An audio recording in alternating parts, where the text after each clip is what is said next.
ନ ଉଠାଉଛି।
श्री श्री राधा गोकुल नंद की जय, श्री सीताराम लक्ष्मण हनुमान की जय, श्री गौरानिताई की जय, श्रीला प्रभुपाद की जय। नमो विष्णुपदाय कृष्ण पृष्ठाय भूतले श्रीमते भक्तिवेदांत स्वामी इति नामिने विष्णुपदाय कृष्ण पृष्ठाय भूतले श्रीमते भक्तिवेदांत स्वामी इति नामिने नमस्ते सरस्वती देवे गौरवाणी प्रचारिणे निर्विशेषा शून्यवादी पश्यता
Krishna Krishna Krishna Hare Hare Hare Ram Ram Ram Hare Hare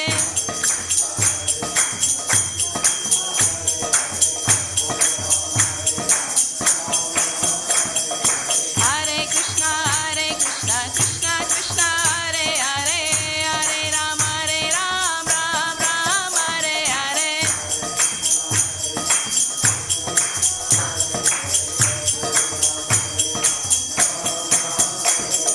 Hare Krishna Krishna Krishna Hare Hare Hare Ram Ram Hare Hare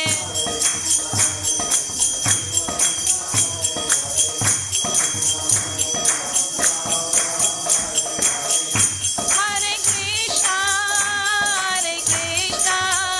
Krishna Krishna Hare Hare Hare Rama Rama Rama Hare Hare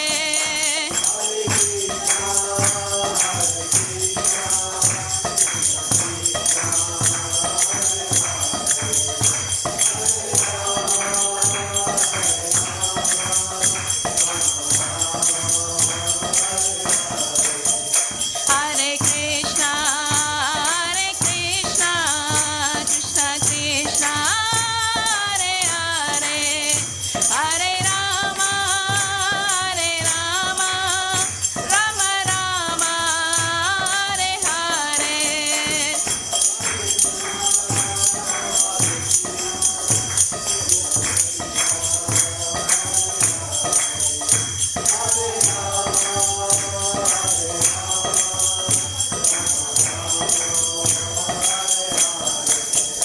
Hare Krishna Krishna Krishna Hare Hare Hare Rama Rama Rama Hare Hare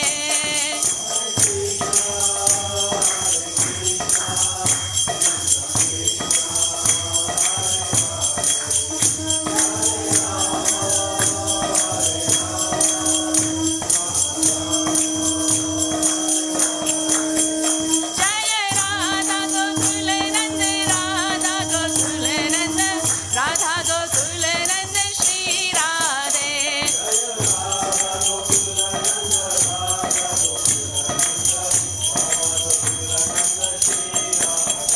Jaya Sita Ram Lakshman Hanuman Jaya Sita Ram Lakshman Hanuman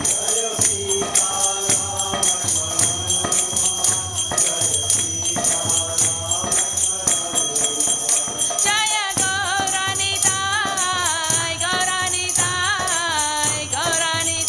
Jaya Gauranitai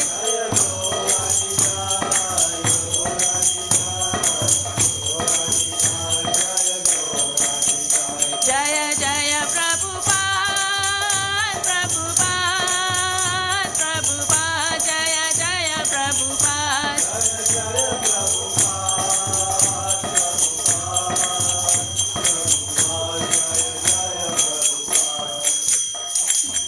Shri Radha Gokula Nanda ki Jai Sitaram Lakshman Hanuman ki Jai Gauranitai ki Jai Shri Radha ki Jai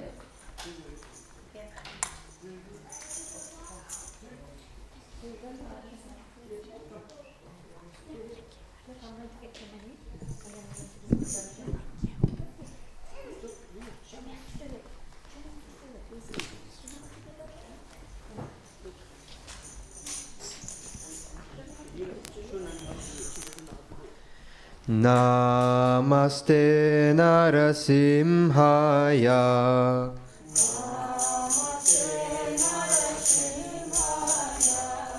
Namaste Narasimhaya.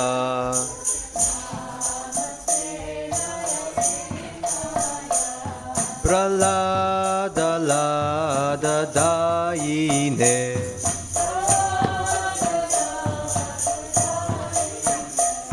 Hiranyakashi Purvakshaha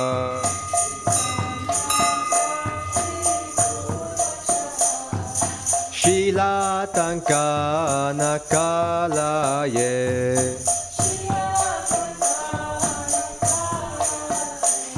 Ito Narasimha Parato Narasimho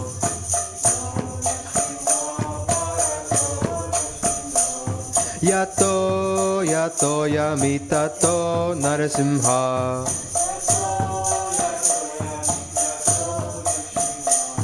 Pahir Narasimho Hridaye Narasimho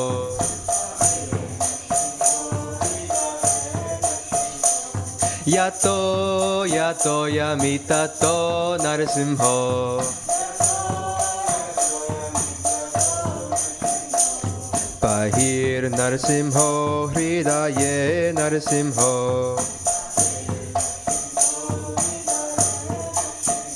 Narasimha Madim Sharanam Prapadye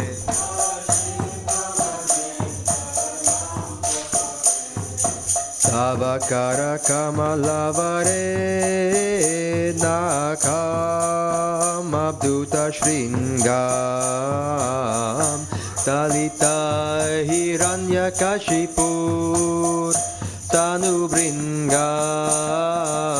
Keshavadrita Narahari Rupa Jaya Jagadisa Hare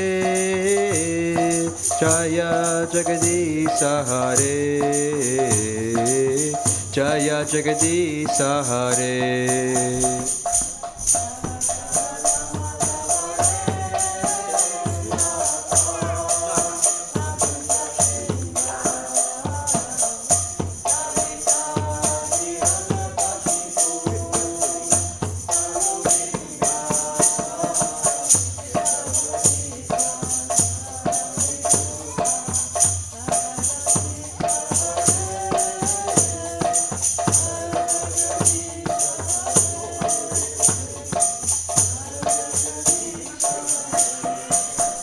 Jaya Narasimhadev, Jaya Narasimhadev, Jaya Narasimhadev, Jaya Narasimhadev.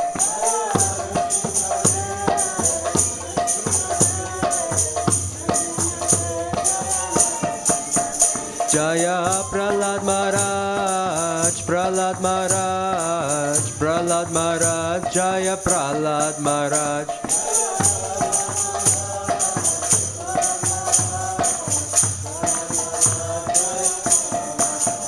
Prabhupada, Prabhupada, Prabhupada, Jaya Jaya Prabhupada.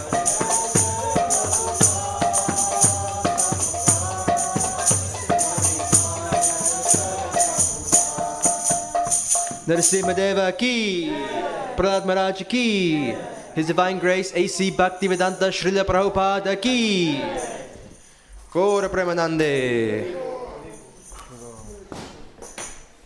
And I believe there is some prasadam being served in the Haveli, just for those who did not know.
श्राद्धयितं सावधूतं परिजनसहितं Krishna चैतन्यदेवं Shri Radha कृष्णपादान् सगण Lalita श्रीविशाख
Hare Krishna, dear devotees. We'll now be having a Bhagavad Gita class. So we kindly ask for those who are willing. You're welcome to sit to the side of the room. Otherwise, you continue taking darshan. But before we begin class, there's one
Yashodanandana Brajachanaranjana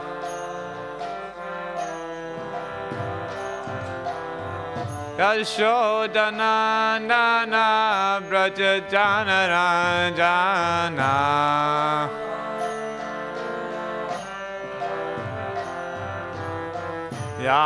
Yamunatira Vanachari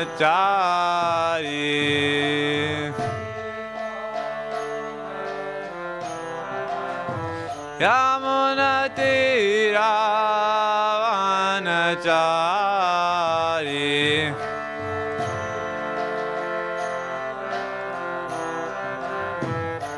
Jaya Radha Madhava Kunjavihari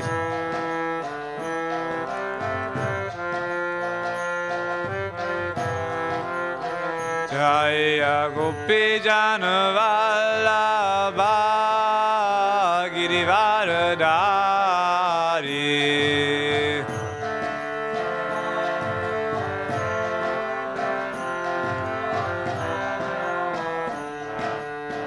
Yashodanandana Brajachanaranjana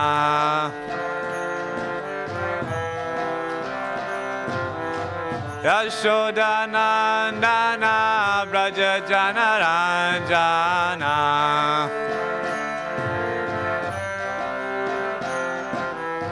Yashodanandana Brajajanaranjana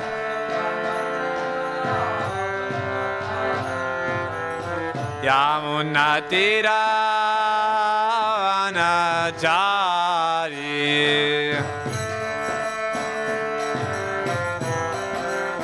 Yamunatira Vanachari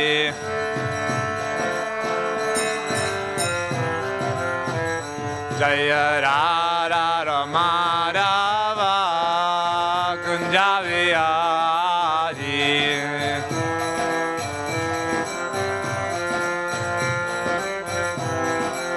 Jaya Radha Madhava Kunjavihari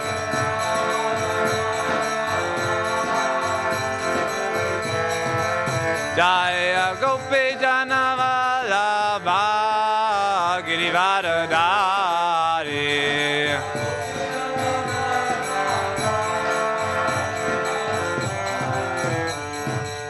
Yashodanandana Brajajanaranjana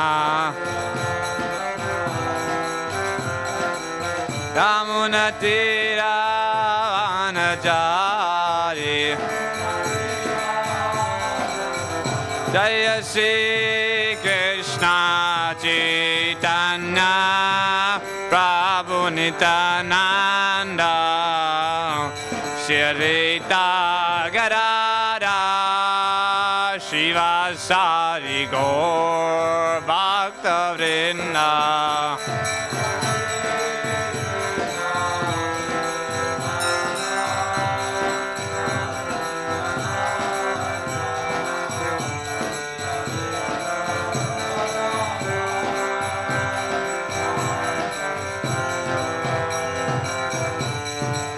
Hare Krishna, Hare Krishna, Krishna, Krishna, Hare Hare, Hare Rama, Hare Rama, Rama, Rama, Hare Hare.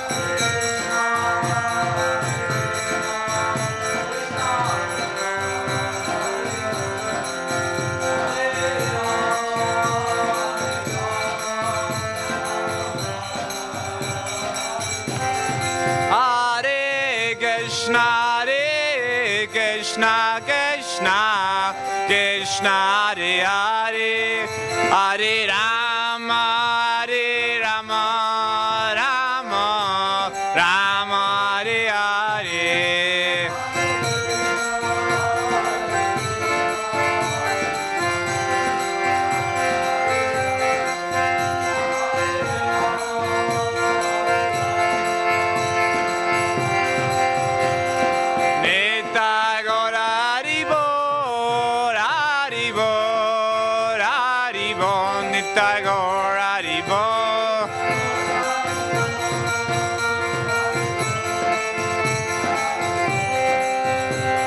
Jaya Jaya Prabhupada, Prabhupada, Prabhupada, Jai Jai Prabhupada.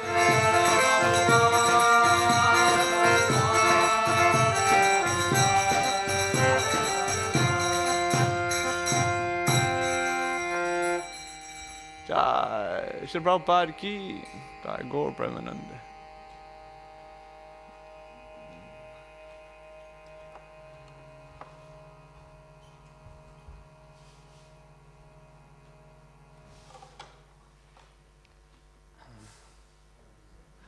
Hare Krishna.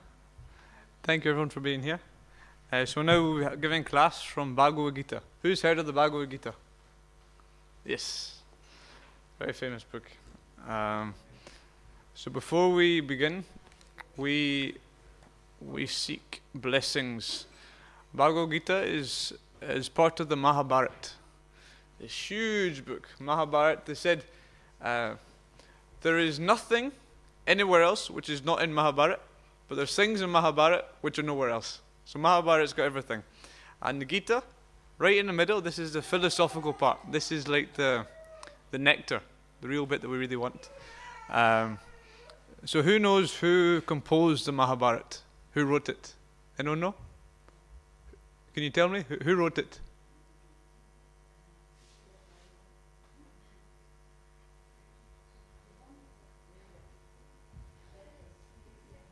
Vedavyas, yes. So before we begin, Vedavyas is an incarnation of Krishna, described the literary incarnation, the one who's providing all this literature. So he divided all the Vedas, and he also composed the Mahabharata, which is like the fifth Veda. So before we begin, we seek blessings from him. So you can repeat after me. Om Namo Bhagavate Vasudevaya. Om Namo Bhagavate Vasudevaya. Om Namo Bhagavate Vasudevaya.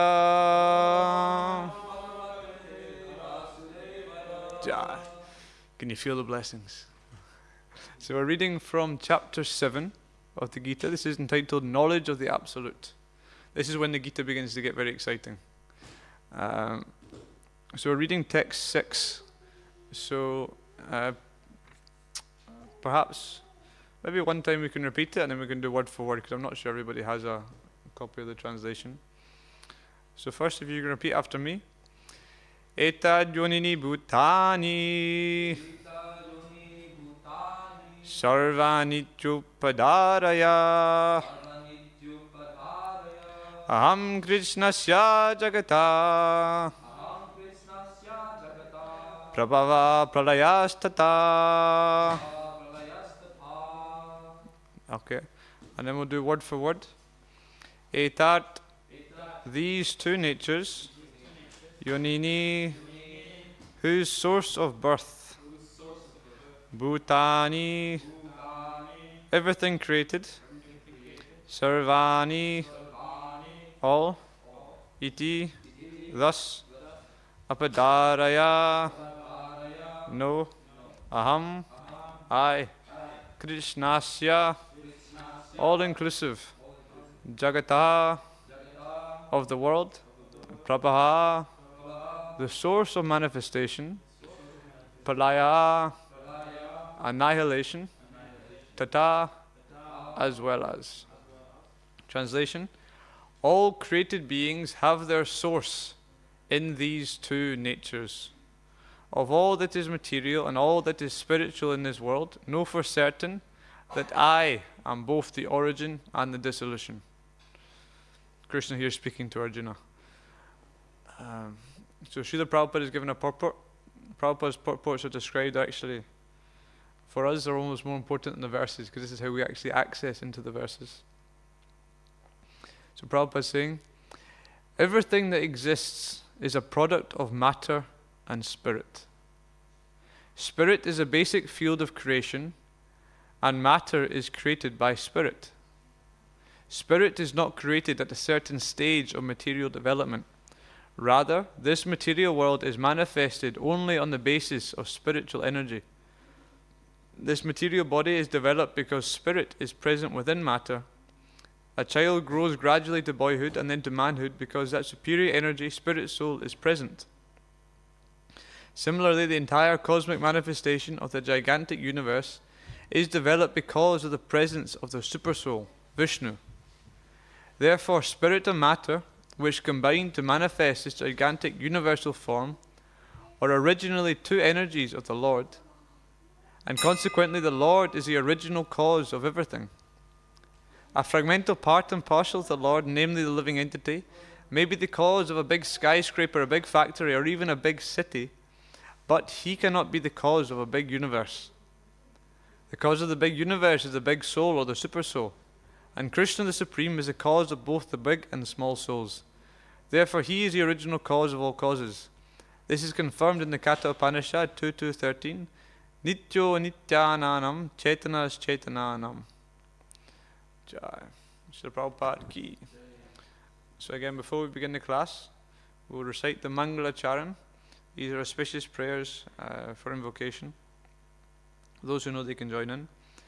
Om Jnanatamrandasya Gananjana Shalakaya Chakshurun Meditam Jena Tasmai Shri Guruve Namaha Shri Chaitanya Manobishtam Stapitam Dena Bhutale Swayam Rupa Gadamayam Dadanti Swapadantikam Vandeyam Shri Guru Shri Yuta Padakamalam Shri Gurun Vaishnavamscha Shri Rupam Sagrajatam Sagana Raganatam Vitam Tam Sajivam Sadvaitam Savadutam Parijana Saitam Krishna Chaitanya Devam Shri Radha Krishna Padan Sagana Lalita Shri Vishakam Vitamscha He Krishna Karuna Sindhu Dinobando Jagatpade Gopesha Gopika Kanta Radha Kanta Namostate Tapta Kanchana Gaurangi Radhe Vrindavaneshwari Vrishabhanu Sutta Devi Pranamami Hari Priye Vanchakalpatarubhyascha Kripa Sindhubhyanepacha Patitanam Bhavanebhyo Vaishnavebhyo Namo Namah Jai Shri Krishna Chaitanya Prabhu Nityananda Shri Advaita Gadadhara Shivasadi Gaura Bhakta Vrinda Hare Krishna Krishna Krishna Hare Hare Hare Rama Rama Rama Hare Hare Namo Vishnu Padaya Krishna Prasthaya Bhutale Srimate Bhaktivedanta Swaminiti Namine Namaste Saraswati Devi Gauravani Pajarane Nirvishesha Sunyavari Paschata Deshitarane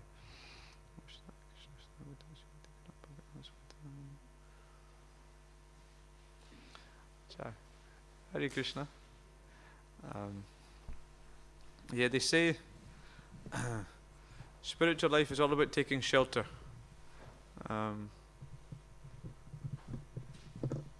Material life, you want to be the big man. You want to stand up tall. You want everybody to see you. But in a battle, you imagine there's a big battle taking place. If you stand up tall, then you're most likely to get shot. So in spiritual life, we have to be humble. When we bow down, then we're safe. And if we don't voluntarily bow down, then material nature forces us to bow down. So always, that's why before we do any spiritual activity, to take shelter, when we recite these prayers, the mood should very much be that I am completely helpless, but somehow or other I am desiring to be engaged in service. Therefore, please let me be engaged in service. And this can be our mood, then there's no fault. Ultimately, the material world, the Bhagavad Gita describes every endeavor is covered by some fault, like fire is covered by smoke. But if we have a sincere enough desire simply to take shelter to please the Vaishnavas, then although our activities may be imperfect, because the desire is perfect, then we're safe. But although if we can do the activity perfectly, but if the mood in which we do it is not perfect, then we're not safe. I've just been realizing this recently, that spiritual life is not about how well you can do something. This comes, and we should desire. Say we're cooking for Krishna. Now, because we're cooking for Krishna, we should make an effort. We should learn how to cook nicely. We should not burn the preparations. We should follow the recipes, etc. But ultimately, just being a good cook does not mean Krishna will accept your food. I was hearing today in one class, actually, and Krishna, he's going with the cowherd boys. Many gopas in Vrindavan. And each of these gopas, their mother would give them a packed lunch. Because naturally they go out for the day and they go have a picnic. But the mothers, they know that this food that they've packed for their sons doesn't just stay with them. Because what do young boys like to do? They like to steal. So they steal each other's lunches. And sometimes it's described they would take one boy's lunch and they'd throw it over his head. And he'd be jumping trying to get it. Like this. So these activities, they happen in the spiritual world as well. And so each of these mothers, she's cooking these lunches for her son, but deep down she has a desire. Perhaps Krishna will steal some of these preparations. Therefore she's cooking with so much love, because ultimately there's a chance Krishna may take it. So similarly, we should be so eager that Krishna may accept our service. So always taking shelter. Prabhupada would give the analogy, you try to approach some big man, say a big businessman, very big politician, big famous man, how can you approach them? They will not see you. But if you become friends, say they're walking their dog, you become friends with their dog, then he will acknowledge you. So similarly, it's difficult to approach Krishna on our own, but we approach Krishna through the devotees. And therefore that's why we recite these prayers, constantly taking shelter. In this way, our service may become spiritualized. So we're reading from the Bhagavad Gita. Chapter 7 of the Gita is described knowledge of the Absolute. Perhaps we mentioned the analogy before that the Gita is like a jewel box, a beautiful jewel box. And the jewel box has got a base, it has a lid, and inside it there's a beautiful pearl. So the first 6 chapters of the Gita, they're dealing with, anyone know what these chapters primarily deal with? The first 6 chapters of the Gita. They deal with karma yoga. Basically how to work in the world. How to sort of be in the world. And the last 6 chapters, these deal with jnana yoga, knowledge, renunciation, etc. But the middle 6 chapters, anyone can guess what these deal with? Bhakti. So these are the jewel. So we're just starting this, so it's getting very exciting. So Krishna, to give a little summary up to here, very, very nice verses. He described first of all to Arjuna that if he wants this knowledge, he has to hear from him. Hearing is very important. He says once you have this knowledge, there'll be nothing more to understand. And he's describing that fundamentally, we look around us, we can experience so many things, many different things. Some things are soft, some things are hard, some things are squidgy, some things are blue, some things are red. And it seems like many, many different things. But Krishna is describing all this is my energy. Ultimately, there's only 2 different things in this material world. Krishna is saying here, there's my external energy, and then he's describing that there's also the superior energy, which is a living entity. And that the external energy is dull, it is matter. So it's Krishna's energy, it's coming from Krishna, but on its own, it does not move, it has no life. But when that external energy has the touch of spirit into it, then it appears to be alive. So Prabhupada was, again, in one class he was saying, or one conversation, like we understand, as Bhagavad Gita 101, that the soul is eternal. Everybody knows this. Death. We'll have to ask, what is death? Because the soul is eternal, and the body is never alive. The body is just matter, which is like a puppet, is operating because of the presence of the soul. So ultimately death is, in one sense, it's a figment of her. We can't say death exists, but it's not in the sense that we think it exists. It's just change of body. And simply the body is changing constantly anyways. So what is death really?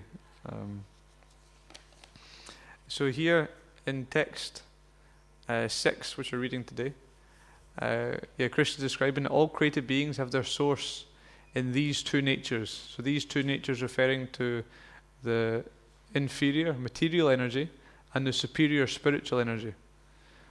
So everything you can see in the world you can analyze and reduce down to these 2 things. There's matter and spirit. And Krishna is saying, of all that is material and all that is spiritual in this world, know for certain that I am both the origin and the dissolution. So we have to see behind everything Krishna.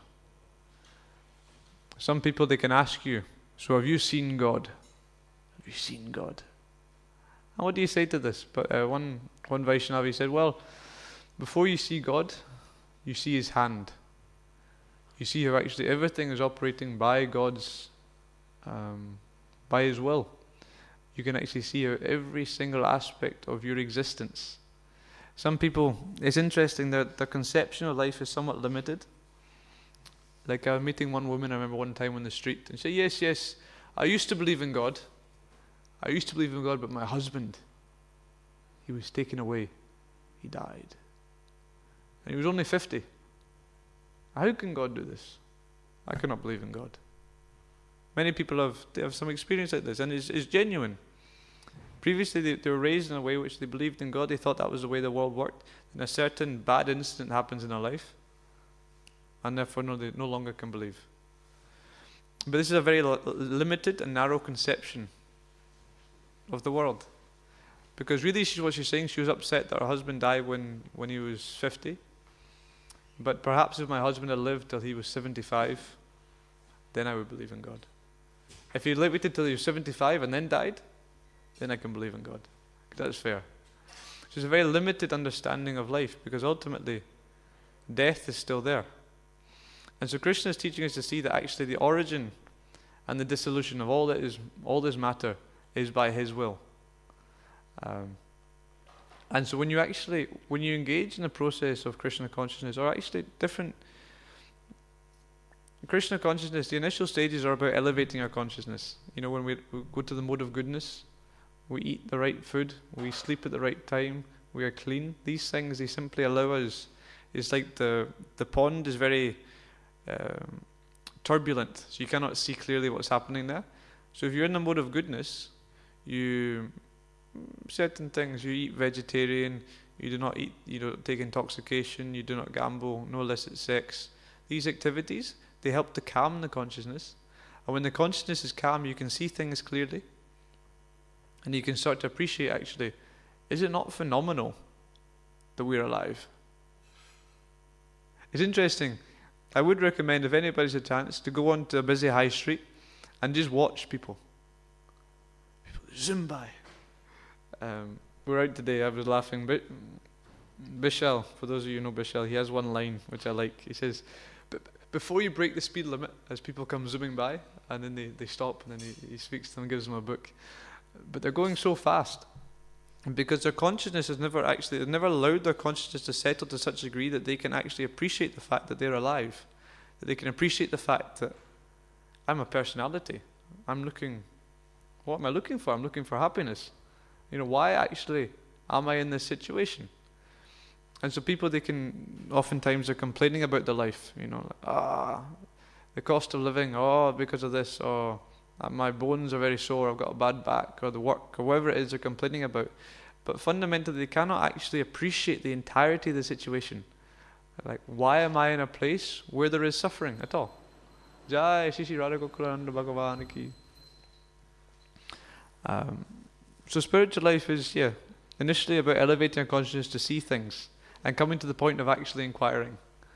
It said, Atato Brahma Jigyasa, that we have to inquire into what is Brahman. It's just the initial steps of spiritual life, and we have to get beyond that. Then we have to actually inquire, where are we going? And then we have to actually get fixed on our destination, etc. But these are higher stages of spiritual life.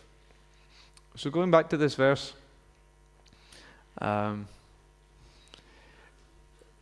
yes, Prabhupada here is defeating this idea that by the theory, simply by evolution from very dull matter, then high-level complex organisms can exist. So if you go to any school, this is how you get taught. Ultimately, again, I'm not a biologist, I don't want to misquote scientists, but the general theory is that you have some very, very low-level organisms. Well, initially, they just somehow, I don't want to put words into their mouths, because I hate it when people, they say scientists say this without actually quoting what the scientists say. But you have very, very simple organisms, amoebas, etc., which in some ways get together, and then more complex life forms emerge. And by this process of evolution, then more higher and higher complex life forms emerge until you get to the stage of monkeys, etc., and then man comes along, and man is conscious, and we've reached the pinnacle of evolution. So this is the general understanding which we're given in school, and it's just accepted. Even I went to religious school, still you get taught this. And everyone accepts it as fact. But here Prabhupada is very, very simply defeating this theory. He says, that, what does he say? The material body is developed because spirit is present within matter. So you can see it's very clear, once the spirit is present in the matter, then the matter actually has life. But there's no spirit there, and the matter has no life. And it's interesting, when we have an understanding of karma, that this theory of evolution doesn't hold up so much. Because Krishna actually describes in the Gita that the yuga cycles go through these great periods of annihilation and creation. So you have this huge, the universe manifests, it goes through these Satya Yuga, Treta Yuga, Dwapara Yuga, Kali Yuga. And things are very good at the start, and then they diminish, lifespans diminish, religiosity diminishes, truthfulness diminishes, austerity diminishes, etc. And reaches a certain point where it goes back to the start again. And this goes on many times, and then eventually the universe, if you can perhaps see on the picture behind you there, there's Mahavishnu lying. We can look at it afterwards if not. And as Mahavishnu, he's lying, and as he exhales, then all the universes, they come out of his pores. And as he inhales, they come back again. So this entire universe, the lifespan of this universe is simply the exhalation of Mahavishnu. But when the universe is coming again, and then when he manifests the universe again, then all the living entities, they again continue from where they left off. It's described actually just as if you wake up from sleep. So you can be asleep and you can be dreaming that you're a fireman, or that you actually live on the moon, or that you're very famous. But as soon as your alarm goes off and you wake up, you suddenly realize, oh yeah, I've got to work in half an hour. Let me just wake up, just brush my teeth very quickly. I'll, grab something from the fridge and jump on the train. Because as soon as you wake up, again, you go into that consciousness that actually, no, this is what I'm doing, because you're building on from previous activities from the day before. You're working like that, so you continue. So similarly, when the entire universe is created, then we continue from where we left off. Therefore, this theory that all of life, different forms of life, originated, first of all, very, very simple life forms, and then more and more complex life forms as time progressed, doesn't actually fit into this model, because fundamentally complex life forms are also necessary at the beginning stages of the universe. Because different life forms, we understand from the Vedas that there's 8.4 million species of life. Now what does it mean that there's 8.4 million species of life? It means that there's 8.4 million different stages of consciousness.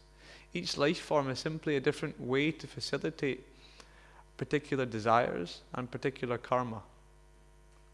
So according to pious or impious activities, etc., you get a particular form of life, and also according to your desire. It's described that the way the desires we're cultivating in this life determine what life we get, what type of birth we get in the next life. So if we're desiring to engage in, the examples Prabhupada gives are somewhat quite heavy, but you're just having sex with anybody. So then you can be like a hog or like a dog, That is the desire you're cultivating, then that is the life form you'll get. Or you want to eat anything. Some people, they have no discrimination in how they eat.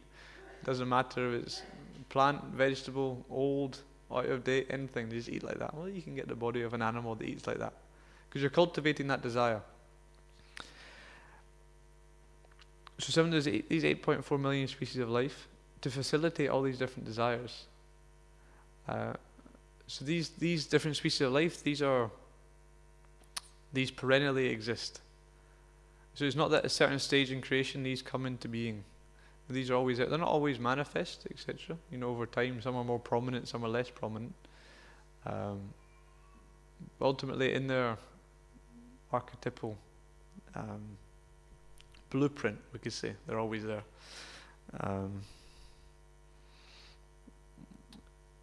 Yeah, okay. I made some notes just to be ordered for once. I'm not usually so ordered in my classes. It's like, imagine that there is, someone creates a school. Maybe they're in some village and there's no school for the children, and there's children of all different ages. If you create a school, then you will create all the different year groups. It's not that you're just going to first create year 1 and then wait till the year 2, because then there's already people who are more advanced who need a higher level of schooling. This is an analogy. It doesn't fully add up because analogies have their limitations.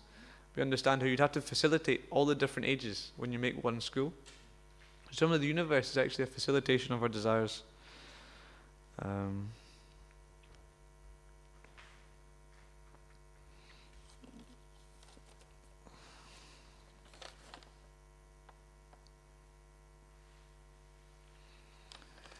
So again, Krishna is stating here that he, of all that is material and all that is spiritual, he is the origin and the dissolution. So the dissolution means basically the breaking down, how everything is actually, over time, everything is being destroyed. It doesn't matter how nicely you make a house, you simply leave it for 10, 20, 30, 100 years, it will slowly begin to decay. No matter what you make. You buy something new, you buy a car, you get with it a warranty. That after 5 years, it might not have broken. And if it does break, in 5 years, we'll replace some of the parts. After that, you're screwed. Because everything has got a shelf life. As soon as anything is created, then time just slowly pulls everything. We can also see it with our own bodies. Simply, you appreciate your body, you can see over time the body becomes less and less capable. The bones start to ache, and the brain, the memory starts to go, etc. So we have to understand, actually, this is Krishna's hand is in this as well. So Krishna says in the second chapter of the Gita, Jata sahi dhruvam mrityur dhruvam jama mritasya cha, that for those who take birth, death is a certainty. And for those who die, then taking birth again is a certainty. This is the basic reality that most of us struggle to actually perceive. But actually, if you're born, then the death is a certainty. But the question is, can we see Krishna in that activity? And so it's interesting. We can often we hear about death, and we can sometimes be very surprised. You're like, how did that person die in that sort of way? But really, we have to appreciate with transcendental vision that the death is there, and the cause is just secondary. That perhaps they got ill, or perhaps there was some accident, or perhaps this happened. Really, we have to see how actually Krishna is the supreme cause. So when we're facing problems in life, it's very easy to just address the immediate cause. But ultimately, spiritual knowledge is about addressing the supreme cause, about addressing why am I here in the first place. So like they say for instance, someone is diagnosed with some illness, then if you've got a lower stage of consciousness, the very, very lowest stage of consciousness is simply to just ignore it. Simply, you get diagnosed that you've got, say, terminal cancer, something like this. A very low stage of consciousness is, well, let's just eat, drink, and be merry. I'm going to die anyways, doesn't matter. That's the most basic thing you can do. Then higher than that is you can try and comfort the person. Just give them a hug, give them a pat on the back, give them some tissues. Try and be there for them. Perhaps cook some meals for them, but not really do anything to actually alleviate the disease itself. It's still nice, but it's not good. Then higher than this, you could actually begin to go to very expert medical people, travel around, meet some medical professions, try to find some real solution to the disease. And this is somewhat good. You can try to make some substantial steps toward actually healing the person. But still, if it's a terminal illness, then what are you actually going to do? And then so higher than this, you can actually start to appreciate, well, there's a particular karma. This person is suffering particular karma. And to try to have a transcendental vision. But the highest vision of all is to maintain and constantly see Krishna's hand in everything. See, this material world, it exists like a school. So it doesn't mean that the situation is always good. We can have bad situations in our life. But the test of spiritual knowledge is that you can take something good from every situation. Is that actually by the spiritual practice of chanting, by the spiritual practice of taking prasadam, by the spiritual practice of reading these books, you can come to the conviction that whatever happens in your life, you can see the divine arrangement behind it. So the suffering is still there. Suffering is always there. But you have the ability to be able to perceive Krishna's hand in it. And when you have this, then although the situation is bad, then you can actually make spiritual advancement. And so great devotees like Queen Kunti, she's praying, may calamities continue to happen in my life because they cause me to see you, dear Krishna. If I can see you, then I do not see repeated birth and death. And so we have to get to this conviction that trying to solve different problems in life is problematic. Your life itself is full of problems. No matter what we do, another problem will arise. We solve one thing, another one comes up. We solve one thing, another comes up. And it's to get us to this stage to realize that I do not belong here. Because this world is incompatible. It's like if you try and mix oil and water, the two will not mix.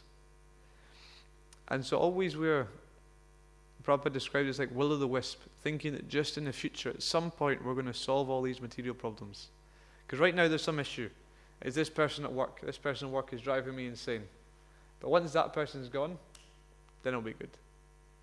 Or right now, because I've got this health problem. It's just this health problem, but what I'm going to do, I'm going to go to this specialist doctor in India, Ayurvedic doctor. I'm going to get this treatment, and that health problem's out the way, then everything's going to be good. Whatever it is. We constantly tell ourselves these lies, but what we're doing when we tell ourselves these lies is actually we're disempowering ourselves. We're thinking that we can find happiness here, and we're disempowering ourselves. Whereas actually, if you can see that this material world is a training ground, is a school for me to develop pure love for God, then you can take every situation in your stride. Not that you should not make endeavors to try and fix the material situation. Your health is bad, yeah, go to a doctor. This is fine, but do not think that you're going to get free from bad health. Birth, death, disease, and old age, they're a fact.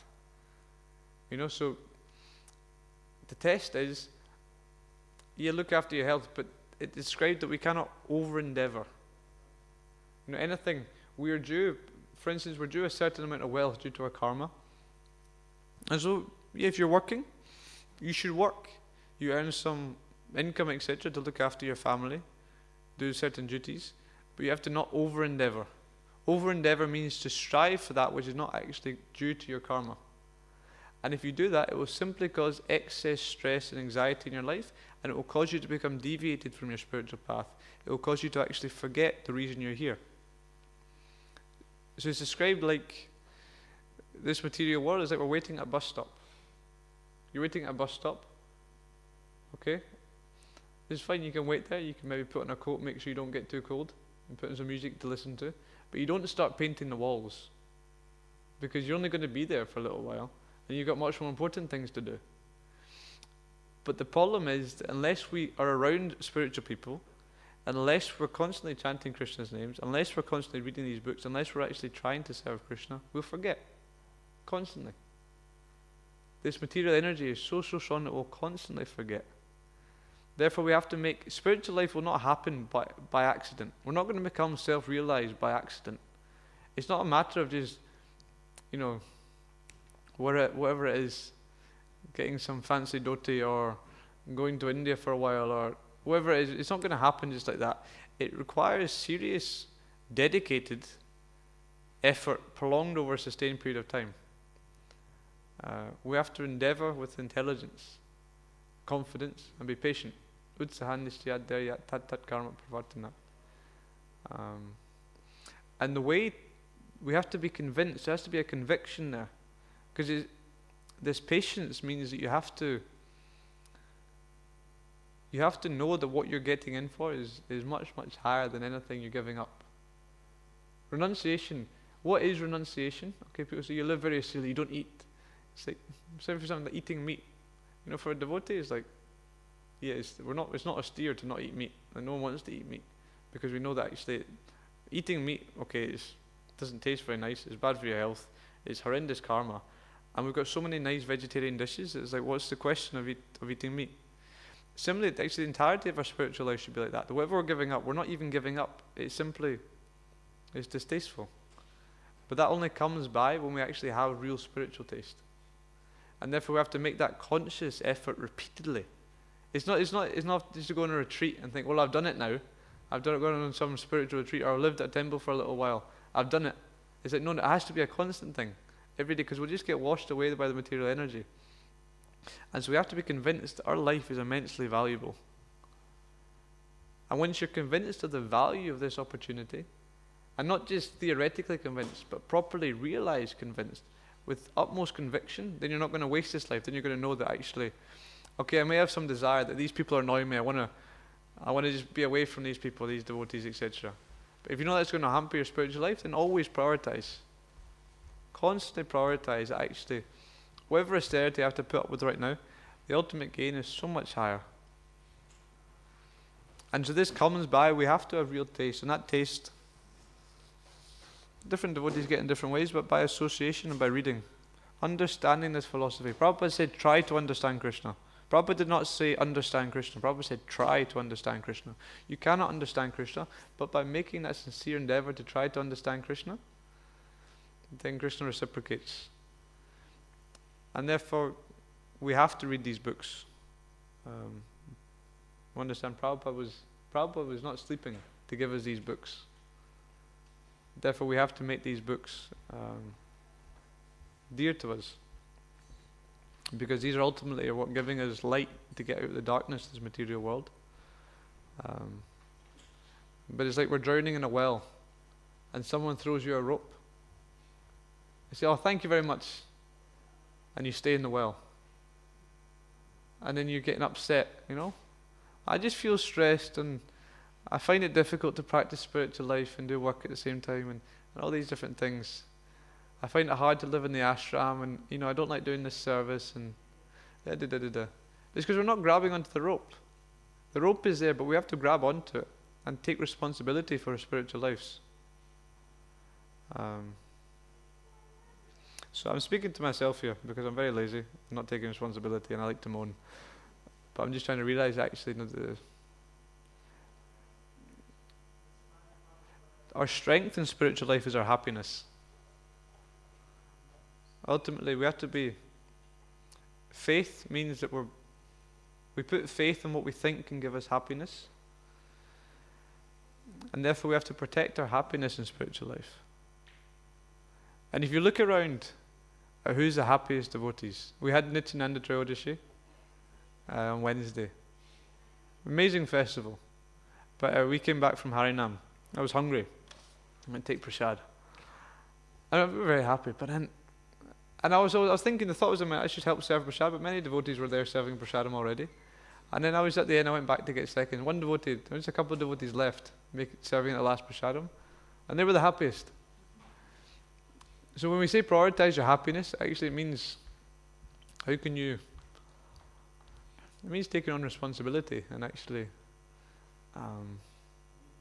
it means dedicating yourself to service in such a way which you can sustain yourself, and being introspective and knowing what it is that you need so you can personally sustain your spiritual life.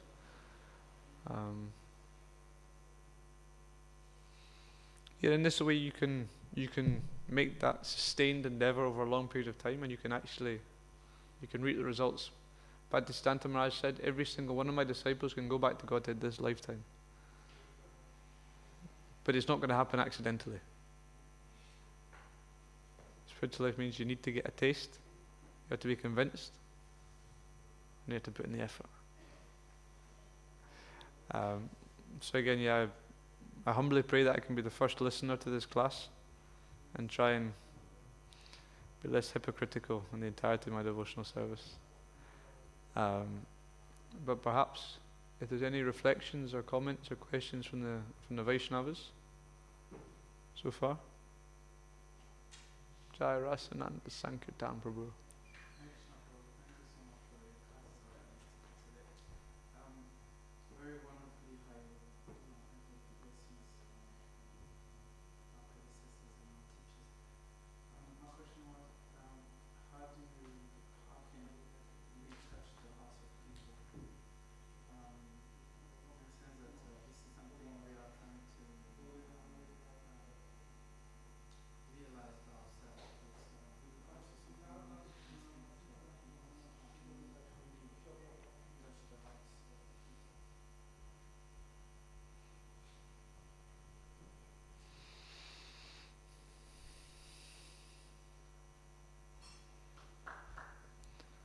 Yeah.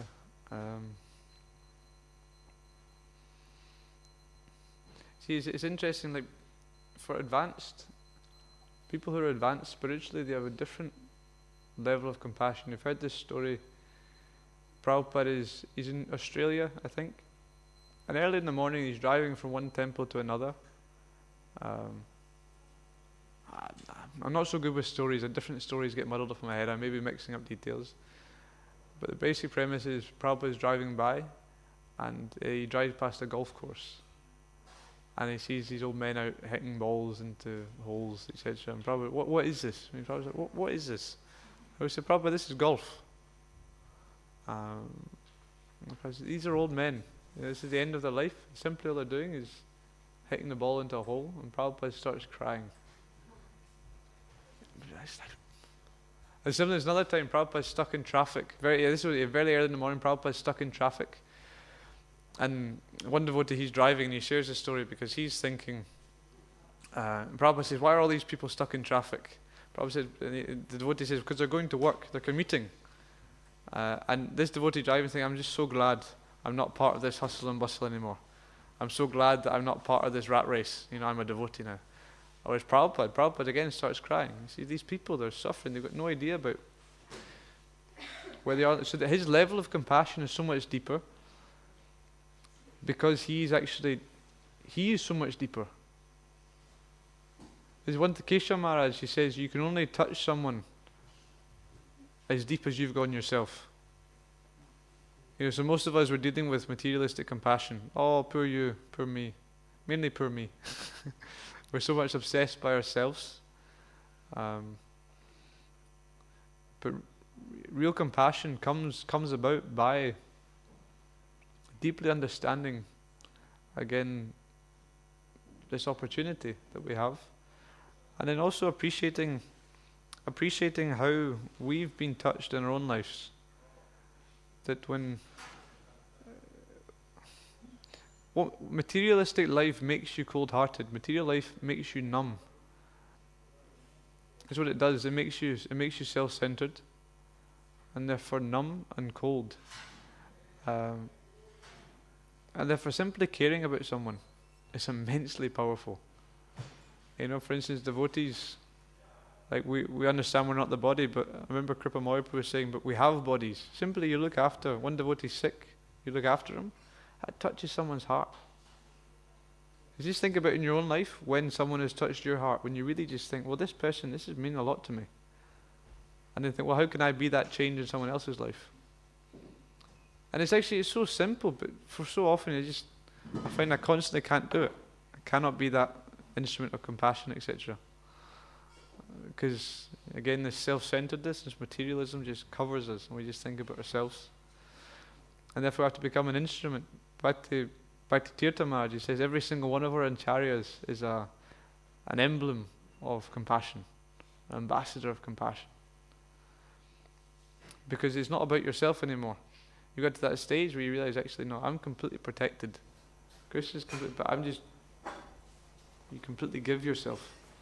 Atmani Vedana, you give yourself. We're discussing this Dhruva Maharaj pastime that you can only enter Vaikuntha until you're compassionate to every single living entity. This is that outward expansion. Previously, everything is gravitating towards yourself, and then you do a 180 shift, and suddenly you become a servant of everybody. And a real servant, not just patting someone on the back and giving them a tissue, but actually caring for them as a spirit soul.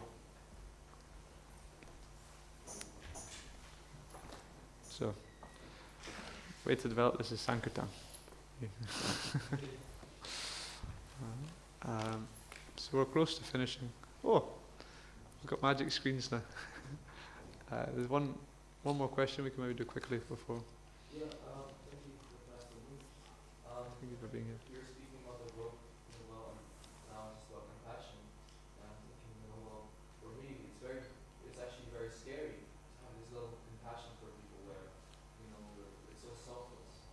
And also it's very scary to hold on to this world. Even though the suffering of the material world is immense, why is there this fear?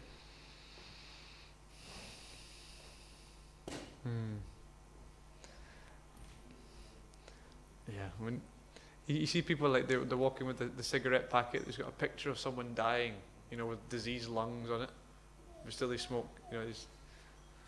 So we're like that in spiritual life. We understand the situation. We understand actually we're dying here, but still we're grabbing at it. Yeah.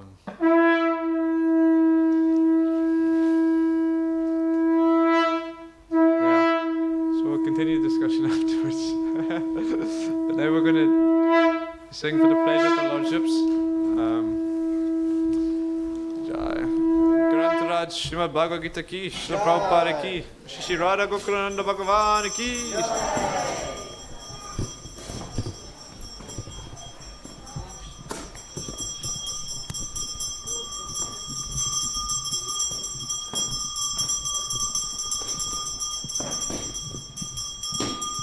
Shri Shri Radha Gokulananda ki, Shri Shri Sitaram Lakshman Hanuman ki, Shri Shri Gauranitai ki.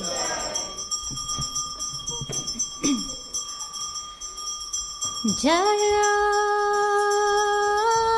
Jaya Gaurachande Arati ka shobha.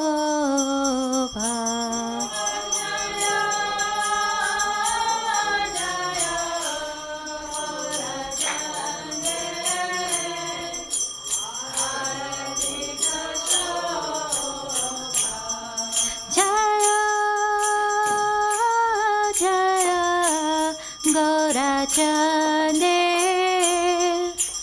Arati ka shobha.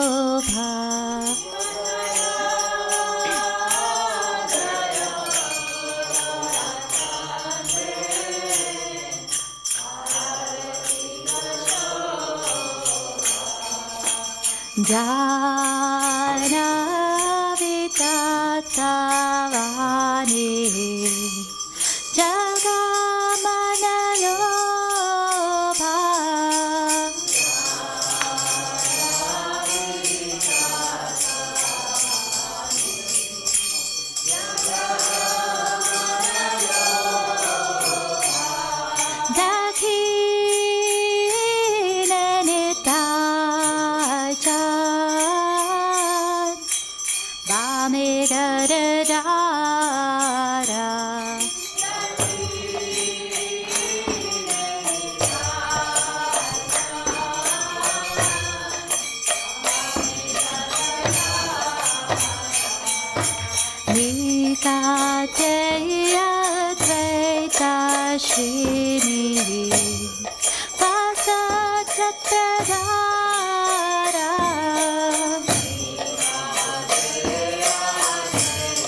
बाहो कोटे चंद्रजीने वदन Ujjwala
Bhaktivedanta dekhe Gora rasa para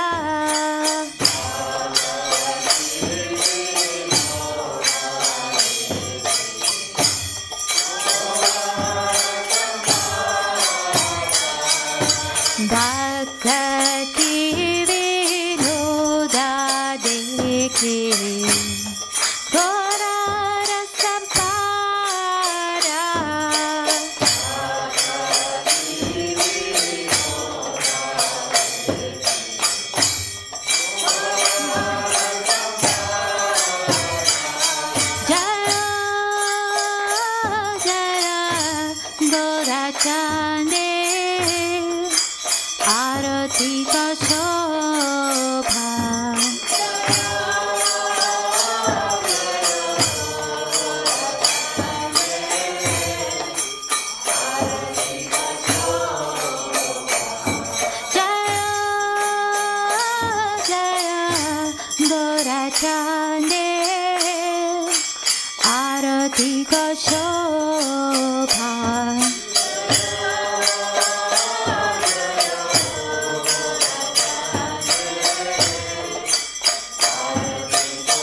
Krishna Prasthaya Bhutale Srimati Bhaktivedanta Swami Hiti Namine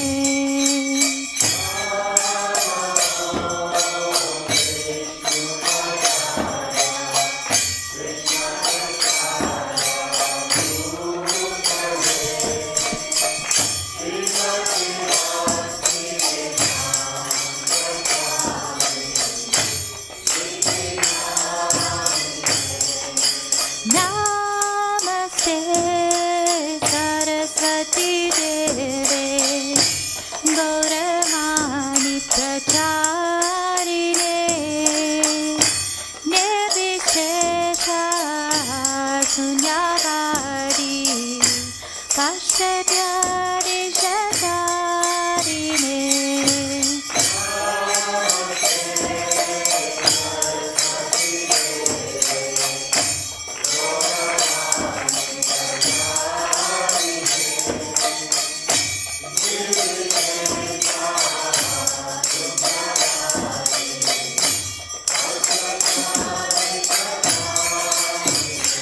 Jai Shri Krishna Jai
Krishna, Krishna Krishna, Hare Hare, Hare Rama, Rama Rama, Hare Hare.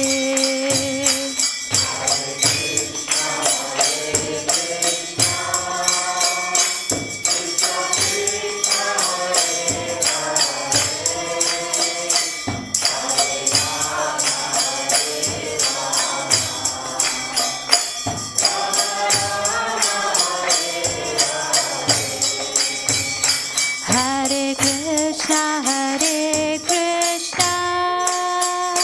Krishna Krishna, Hare Hare, Hare Rama, Rama Rama, Hare Hare.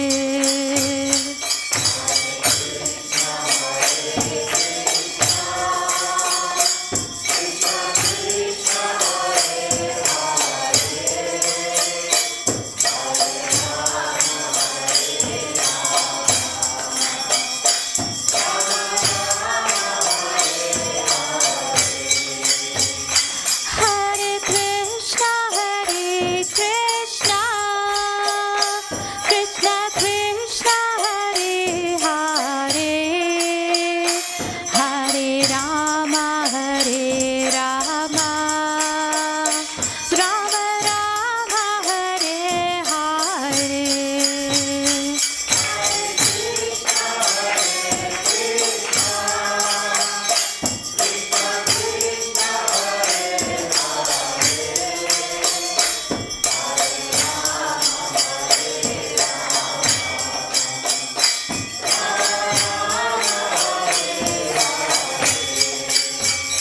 Hare Krishna,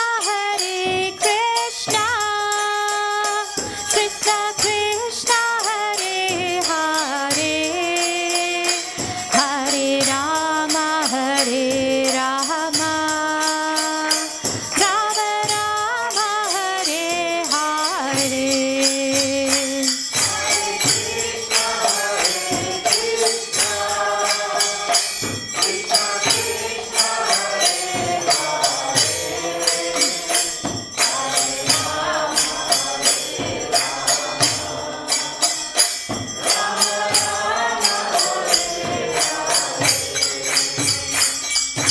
Hare Krishna, Krishna Krishna, Hare Hare, Hare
Sita Ram Lakshman Hanuman.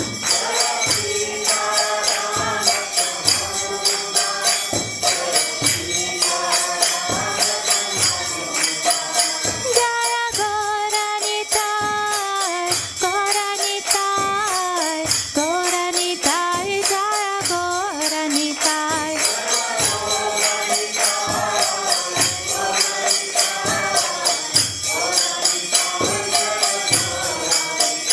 Jaya Jaya Prabhupada, Prabhupada, Prabhupada, Jaya Jaya Prabhupada.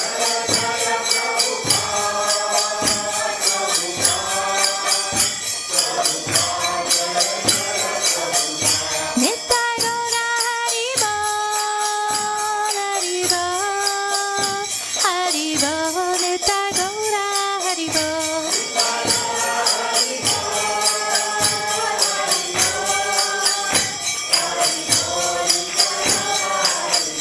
Nittai Gaura Hari Bol, Hari Bol, Hari Bol, Nittai Gaura Hari Bol.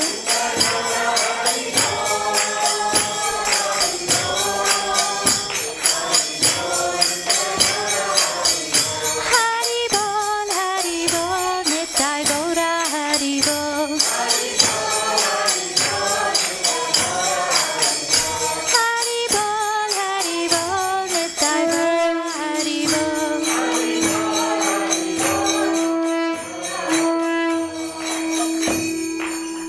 Shri Shri Radha Gokulanand ki, Shri Shri Sita Ram Lakshman Hanuman ki, Shri Shri Gauranitai ki, Srila Prabhupada ki, Nittai Gaura Premanande, Hari Hari Bol.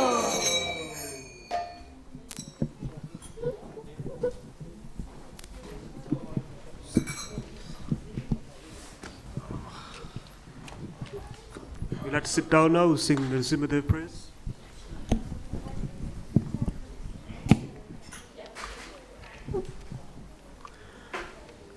Namaste Narasimhaya.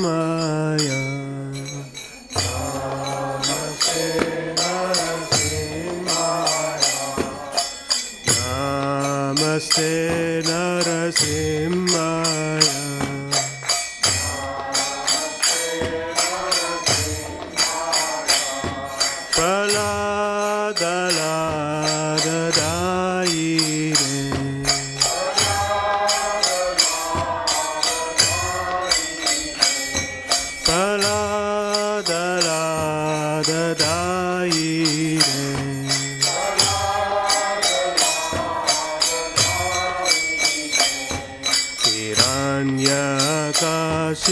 Purvaksa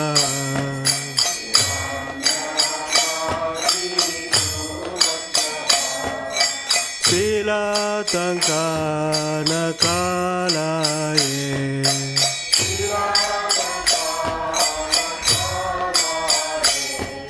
Ito Nasimo Parato Nasimo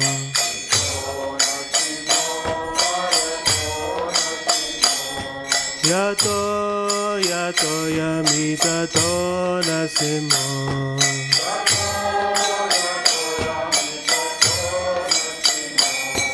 Ahi Nasimo Hidaye Nasimo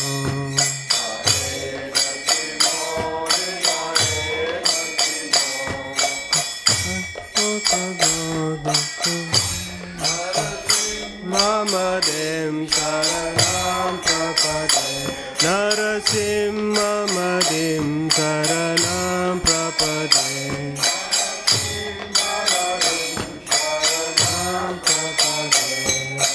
Savakara Kamalavare Nakam Abhuta Shingam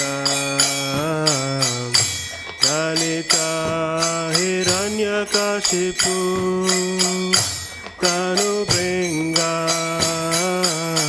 Keshavadrita Narari Rupa Jaya Jagadisha Hare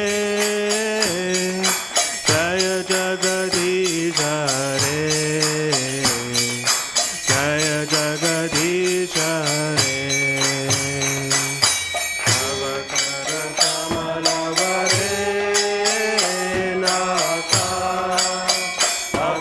Shinga Lalita Hiranyakashipu Kanubringa Nirabadita Nararirupa Jagadisha Jaya Jagadisha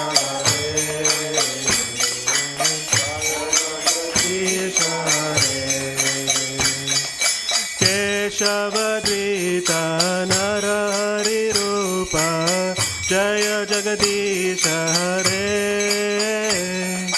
Jaya Jagadisha Hare Jaya Jagadisha Hare Keshavadrita Narari Rupa Jaya Jagadisha Hare Jaya Jagadisha Hare Jaya Jagadisha Hare Jaya Nasimadev Nasimadev Nasimadev Jaya Nasimadev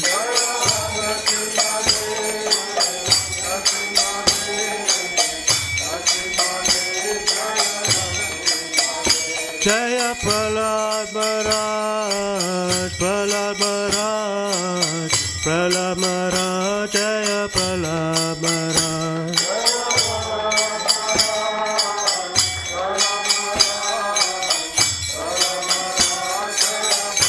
Nitai Gaura Hari Bol, Hari Bol, Hari Bol, Nitai Gaura Hari Bol.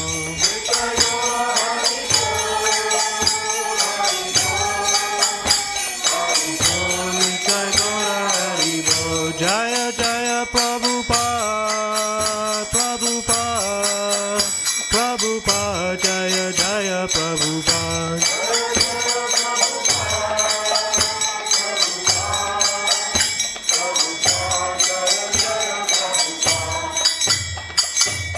Nrsimhadev Bhagavan ki, Nrsimhadev Bhagavan ki, Prahlad Maharaj ki, Nitai Gaura Premanande, Hari Hari Bol. We'll be serving some prasadam now in the reception, so you can take some prasadam.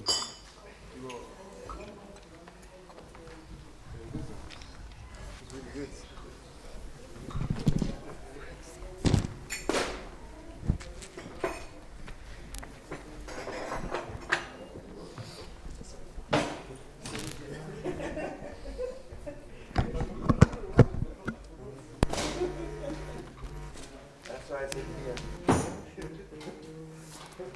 So that there's no break.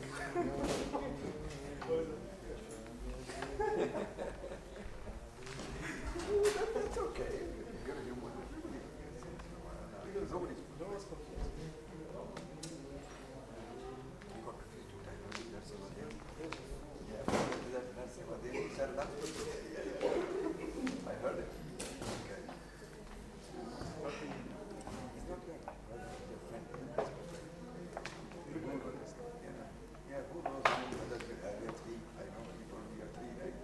Your mother will keep on asking, where are you? There's the second one also. Yeah, but nowadays we know where I am. No. Mother will keep on asking you, even when you're 70 years old, if she's alive, where are you? This is blood of blood. This is how it is. Age doesn't matter. You must be 5 years or 50 years.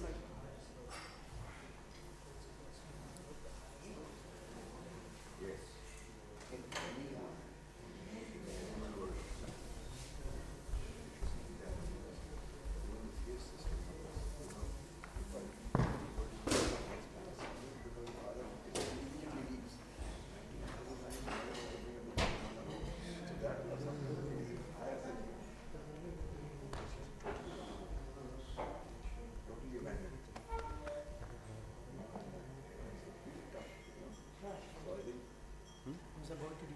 Do you know how to change this to go out here?